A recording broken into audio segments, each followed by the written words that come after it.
Assalamualaikum warahmatullahi wabarakatuh. Perkenalkan, nama saya Muhammad Zaki Al-Ghifari dari kelas TI 22C4 dengan NIM 312210274. Di sini saya akan menjelaskan uh, berkaitan dengan mata kuliah data mining, yaitu analisis search descent dataset dengan KNN. Nah, buat yang belum tahu, KNN itu adalah K nearest neighbor ya.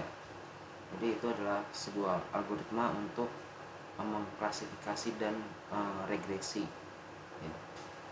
Jadi yang pertama di sini adalah dataset loading ya. Jadi di sini kita mengimpor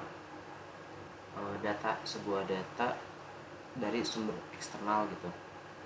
Nah, yang bentuk filenya itu adalah CSV.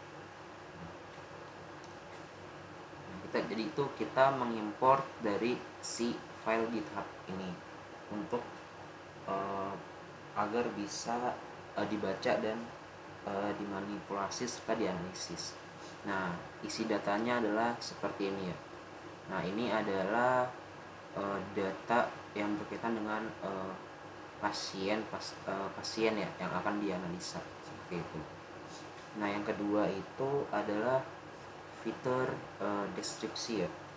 Ini kita memahami makna dari setiap kolom ataupun fitur dataset ya. Jadi kita biar supaya tahu nih X itu apa, sex itu apa, CP itu apa, terus TRT BPS itu apa, COR itu apa, FPS itu apa, dan lain sebagainya. Nah, di sini kita bisa tahu ya. Nah, jadi di sini ada beberapa kolom ya. Kita nyebutnya tadi itu adalah kolom. Di sini adalah kolom age. Age itu adalah umur pasien. Sex itu adalah jenis kelamin. Kalau 1 itu laki-laki, kalau 0 itu adalah perempuan. Jadi misalkan di sini 1 berarti sini laki-laki, 0 itu berarti perempuan gitu ya. CP itu adalah tipe nyeri dada 0 sampai 3. Kalau 0 berarti itu nggak terlalu parah, kalau 3 itu berarti parah. Threshold TBPS, tekanan darah istirahat. Ini untuk satuannya mm dan Hg. Nah, COL itu adalah kadar kolesterolnya. FDS itu gula darah puasa ya, 120 mg per dl. 1 sedang ya, 0 sedang tidak. Rest text itu hasil EKG pada saat istirahat. Alak itu detak jantung maksimum. Eksam itu angina akibat olahraga, 1 iya, 0 tidak. Off peak itu penurunan ST saat latihan. Slope kemiringan segmen ST. C itu jumlah pembuluh darah yang terlihat. C itu kondisi thallium scan. Dan target itulah 1 penyakit jantung dan 0 tidak. Jadi kalau misalkan itu kalau misalkan targetnya 1 berarti dia positif terkena penyakit jantung gitu. Nah, ini adalah codingannya ya. Jadi DF untuk kolom gitu, untuk menjabarkan kolom ini itu apa aja penjelasannya.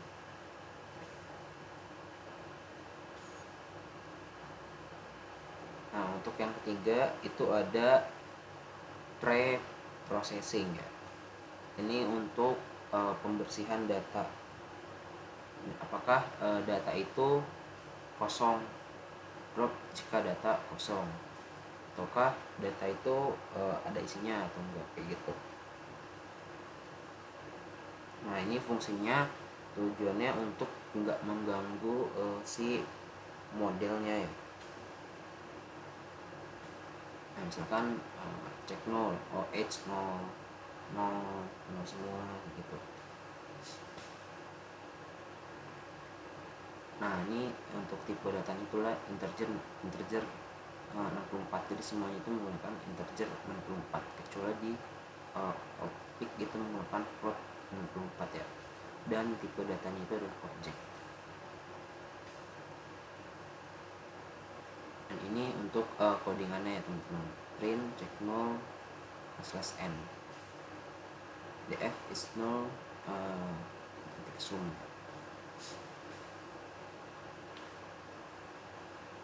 Nah di sini adalah featuring n label splitting. Ini untuk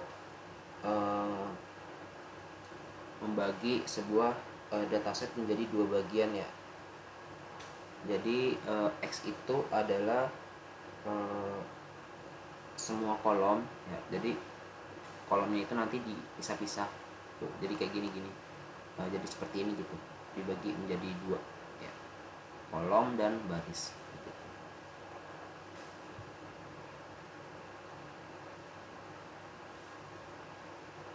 Nah itu, dan X itu semua kolom kecuali target ya. Jadi X itu semua kolom nih, semua kolom kecuali target itu di sini tuh output ya. Jadi target kecuali semua kolom kecuali target, dan label Y itu adalah kolom target ya, kolom si output tadi ya, yang mana itu adalah yang ingin diprediksi apakah si pasien mengidap penyakit jantung atau tidak, makanya dipisah gitu. Nah yang kelima itu adalah train test splitting ya. Di sini fungsinya untuk mengukur performa dari si modelnya, si model datasetnya. Jadi dibagi menjadi dua ya. Ada yang training set 80%, di sini data untuk melatih model ya. Terus yang kedua itu adalah training set 20% untuk data untuk menguji performa model setelah dilatih. Nah ini adalah source code-nya, jadi teman-teman bisa pakai ya untuk mencobanya. Dan yang keenam itu adalah KNN simping mode, simping modeling ya. Di sini berfungsi untuk membuat dan melatih model si KNN-nya ya, si K nearest neighbor-nya.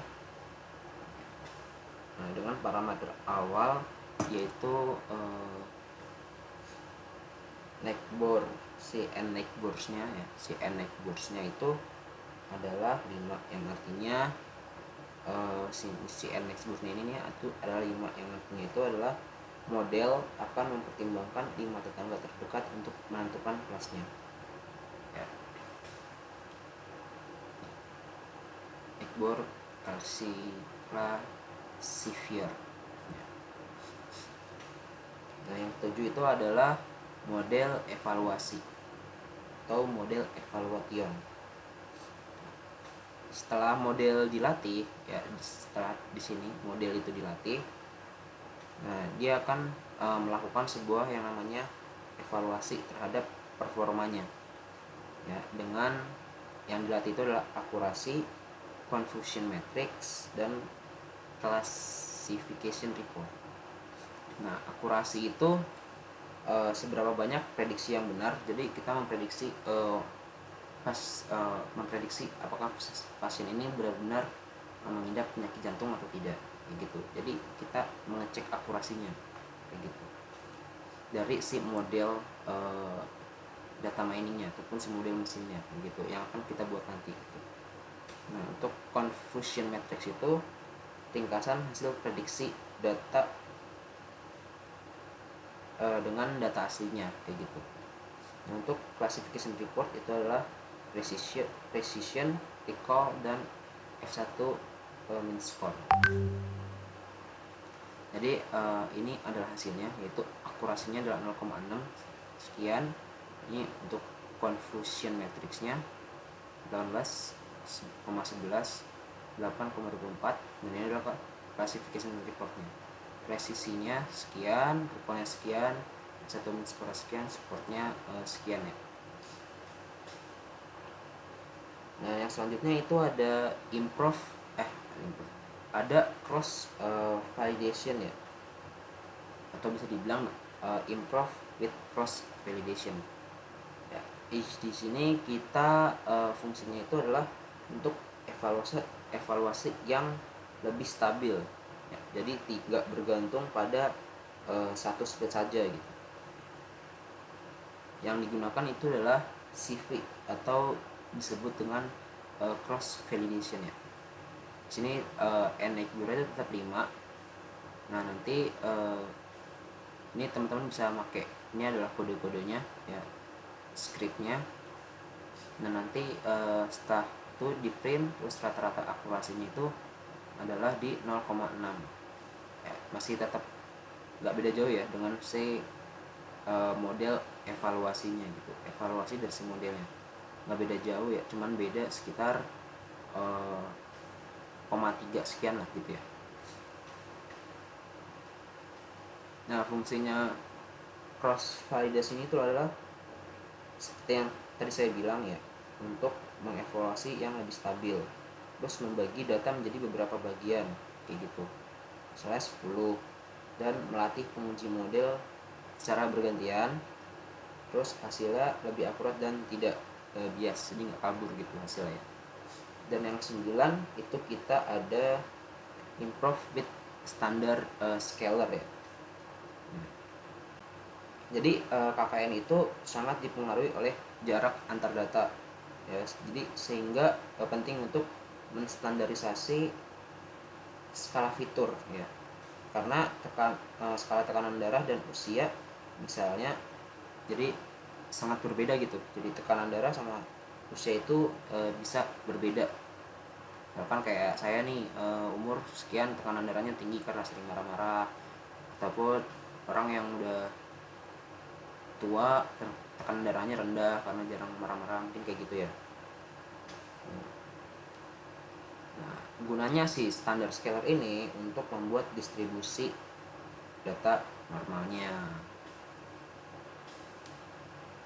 Nah, di sini ada untuk standarisasi yaitu scaler sama dengan standar scaler, scaler sama dengan scaler kali Fitts transform. Di sini ada trend test setelah scaling ya. Dan tetap networknya itu adalah 5. Nah setelah kita nge-script, hasil akurasi setelah scaling itu adalah di 0,9 gitu. Dan yang 10 itu adalah parameter tuning ya. Jadi langkah ini itu disebut dengan hyper parameter tuning ya, atau bisa dibilang mencoba berbagai nilai K dikali dengan jumlah tetangganya ya. Jadi menggunakan cross validation untuk mencari nilai K terbaik dengan akurasi tinggi. Di sini nilai K yang pertama itu adalah cross value-nya, cross value akurasinya adalah 0,7, dan sampai K yang 20 cross value-nya adalah 0,8. Jadi akurasi yang paling tinggi adalah di K 20. Bukan, akurasi yang paling tinggi itu ada di 8382 di K yang ke-9. Yang di K yang 9 ya, akurasi paling tinggi. Jadi seperti itu ya teman-teman ya. Jadi sekian ya yang bisa saya jelaskan tentang analisa Heart Descent dataset atau serangan jantung dengan model KNN ya, K nearest neighbor. Jadi sekian yang bisa saya sampaikan. Video ini saya buat untuk sebagai penyelesaian dari tugas puas saya ujian akhir semester ya. Kurang lebihnya mohon maaf jika ada yang tidak dipahami, bisa tulis di kolom komentar teman-teman, mungkin saya juga bisa bantu sedikit-sedikit ya. Kurang lebihnya mohon maaf. Wassalamualaikum warahmatullahi wabarakatuh.